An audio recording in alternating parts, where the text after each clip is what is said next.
Hello students, hope all of you are doing perfectly fine. So in this video we'll be discussing about this equipment that is known as transit vernier theodolite, and in this video I'll be going through all the component parts of the transit vernier theodolite.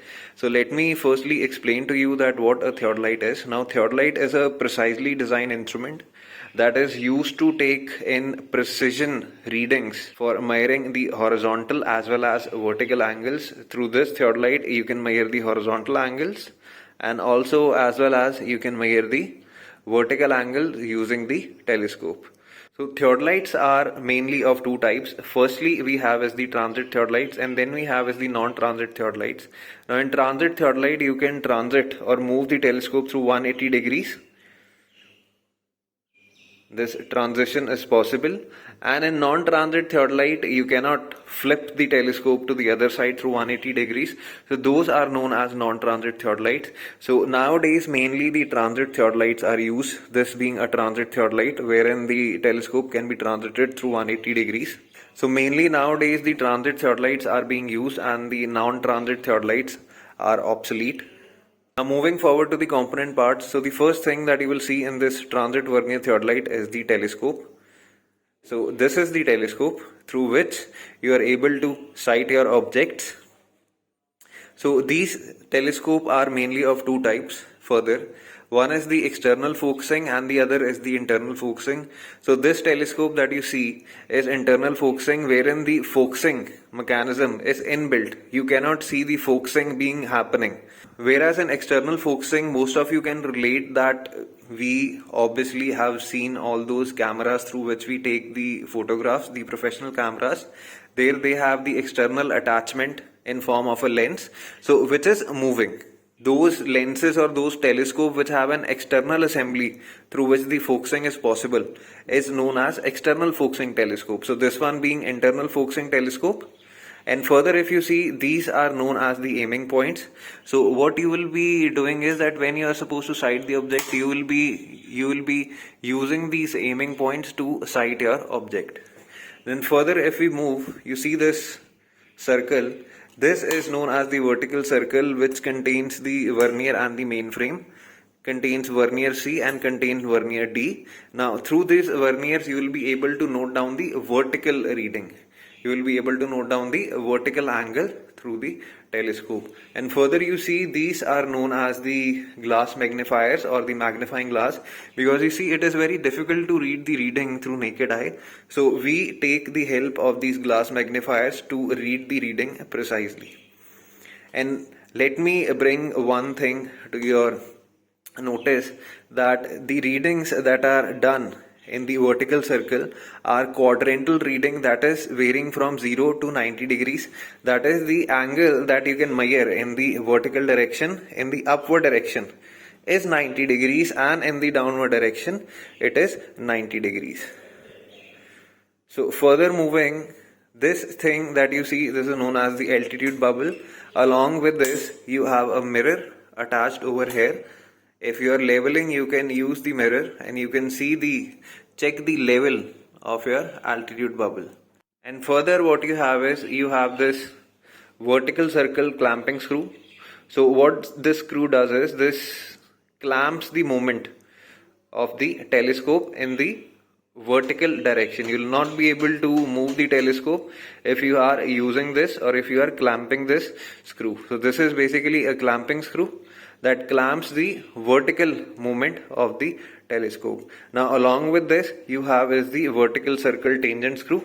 Now once you are taking the reading, you are taking the vertical angle, so this screw is very helpful for the proper bisection of your points. So what this does is, you can see it carefully. The telescope, it moves slightly in the upward or the downward direction depending upon which direction you are moving this tangent screw. Then further if we move, you have this screw. This is known as the focusing screw. So while you are looking through your telescope and you are using this screw, so you will be able to focus the object properly. And this is the eyepiece of the telescope. Now on the eyepiece of the telescope you have this screw. Now this eyepiece screw, this is used for the proper clarity of the crosshair. So if you are using this screw, you will be able to eliminate the parallax effect and you will be able to focus into the crosshair that is inside this and through which you will be sighting your object. Then further if we move, we come down and you have this plate level that is used for leveling. Further you have is the upper plate and the lower plate. You see this one, this contains the upper vernier. So let me focus. So you are able to see this contains the upper vernier, this is the upper plate, and this is the lower plate, this contains the main scale. So let me bring one thing to your notice, that whenever you are measuring the horizontal angles, so the reading varies from 0 till 360 degrees. So this is not a quadrantal reading that is being indicated onto the main scale. So the readings you see, they are going to vary from 0 and the maximum reading is 360 degrees. And on the vernier scale, you have readings from 0 degrees and it goes all the way up till 20 minutes.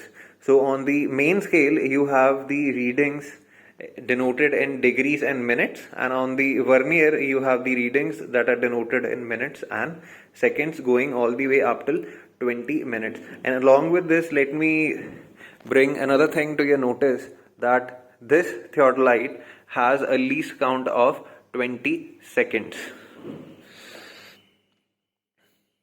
And along with that, you can also see this particular plate has two vernier scales, vernier A, and on the other side you will have vernier B, and along with that you have the glass magnifiers through which you can properly focus into your readings, and this will help you to read your precise readings. And then further moving further, this thing that you see, this is known as optical plummet. This is used for centering of your entire telescope. So what it has is, it has a mirror attached somewhere inside at 45-degree angle. So when you see through this optical plummet, you will be able to directly see the center point of your telescope, the point above which your telescope has been stationed. Then further if we move, we have, you see, we have this upper clamping screw. Alright, along with that, on the other side we have the lower clamping screw.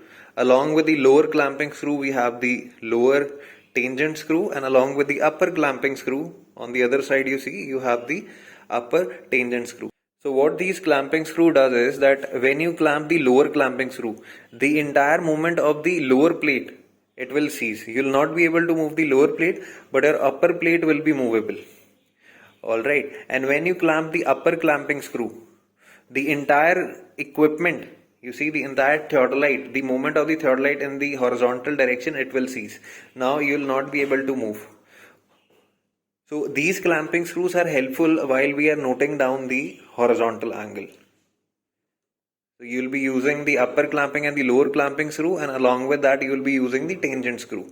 So what these tangent screw does is, now this is for proper bisection. So once you have, say suppose you have sighted an object over here, object A, and you are measuring the angle, say suppose A, the equipment is stationed at O and you are sighting the other object at B. So when you are moving from A to B and you are supposed to sight the object B, so these tangent screws will be helping for the proper bisection. How? So when you move these, say suppose when you move these tangent screws and your equipment is already clamped, alright, and when you move these tangent screw, your telescope will slightly move in the left or the right direction depending upon the way you are moving your clamping screw. So that will help you for the proper bisection of your points. And then further moving down, we have the leveling head. It has two triangular plates attached to it. This is used for leveling of your equipment. It has the leveling screws, three leveling screws, leveling screw 1, 2, and on the other side you have 3. So this is used for the proper leveling of the equipment. And further you see, if you go down below, so this is the mechanism that this equipment has. If I'm able to show you from below, where you can attach your this plumb bob. So this is a mechanism that is used to attach the plumb bob for the centering of your equipment. And this is the tripod over which your equipment is to be stationed. So hope this video was beneficial for all of you. I was able to explain all the component part of these theodolite. So we'll meet in the next video. Thank you everyone.